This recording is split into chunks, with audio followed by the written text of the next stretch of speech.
So I'm going to show you how to make these delicious Indian biscuits. I call them Indian biscuits, but they actually call Mathia or Mathri. Traditionally, you normally have them at weddings, special occasions, but because I know how to make them, I'm having them every day. So this is what you need to make them. You need some butter, some lukewarm water, some plain flour, some Ajwain, salt and Semolina flour. So all of the products will be listed, the ingredients will be listed down below as to the correct measurements and the exact names. It will be listed down below. So what you want to do is just basically put all the ingredients together in a bowl. So I'm just starting off with the flours first and then adding the liquids last.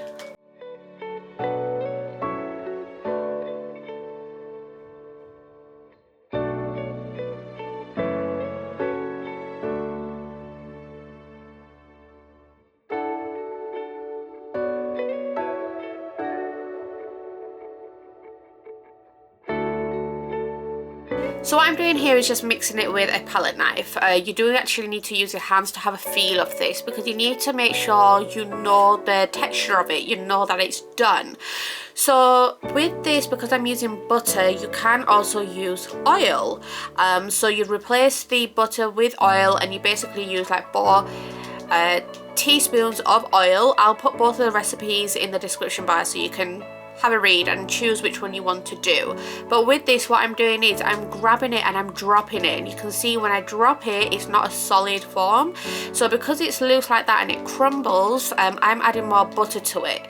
The difference is with butter, it has a more of a creamier, crumbly sort of taste and feel, and if you use oil, it goes more hard. So either way is fine. So now that I'm actually happy with this, what I'm going to do is I'm going to start pouring in the lukewarm water. So I'm just giving it a real good mix now, and then I'm going to pour in the lukewarm water and just start off with tiny amounts of the water. Don't be adding the whole mug into it because the whole idea of this is you want a solid ball. That's what you want. You do not want this to be soft. You don't want it to feel like as if you're baking bread. You want this to be as solid as it can be, and that's what you need to aim for. So if it's solid and it's not like, you know, you can put a little smiley face in it by poking your finger in it and it stays there, you know, then if it's soft like that, it's not done. You need this to be solid.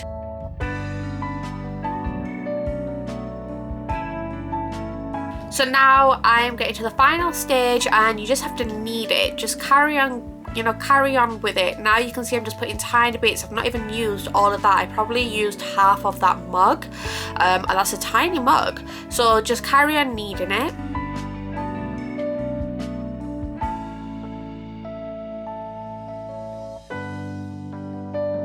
So here my mum took over. I kind of got tired, my arms got a bit tired with kneading it. My mum took over, and what she did was she took it out, split the dough in half, and then she's rolled it out like this.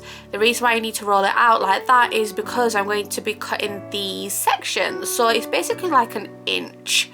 So an inch cut, measure an inch and cut, and then what you're going to do is roll it out.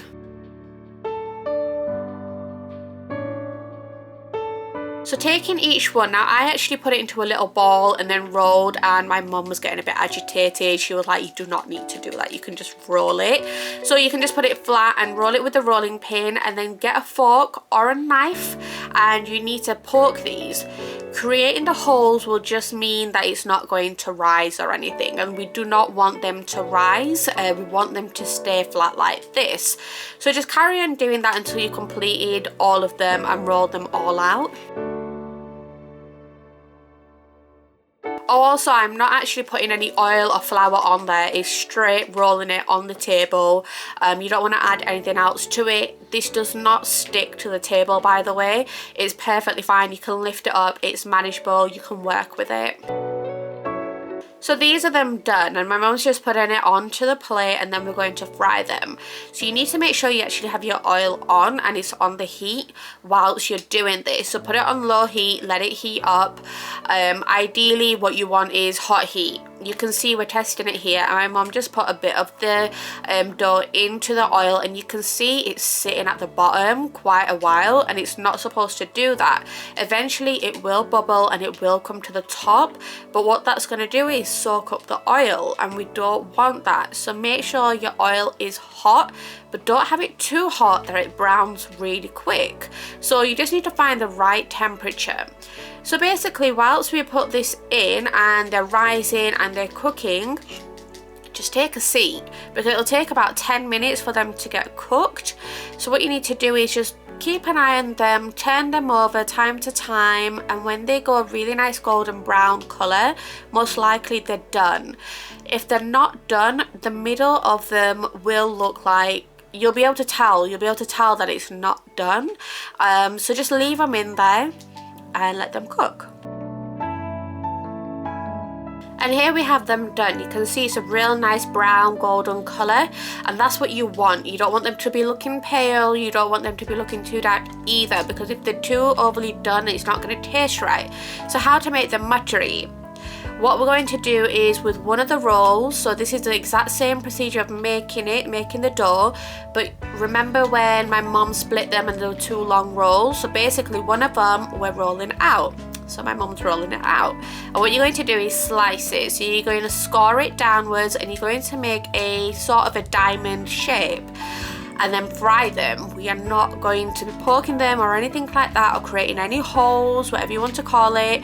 We're not going to be doing any of that stuff. She's just scoring the dough now.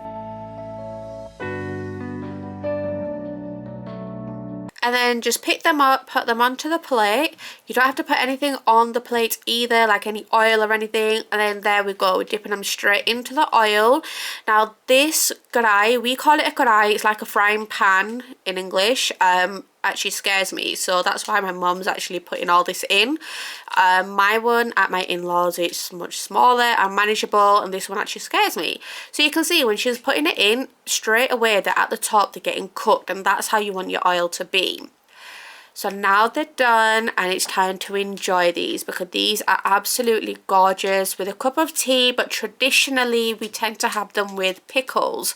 So with pickles we have them, and they taste absolutely scrumptious. So thank you guys so much for watching, and if you want to see more cooking videos, then comment down below and let me know.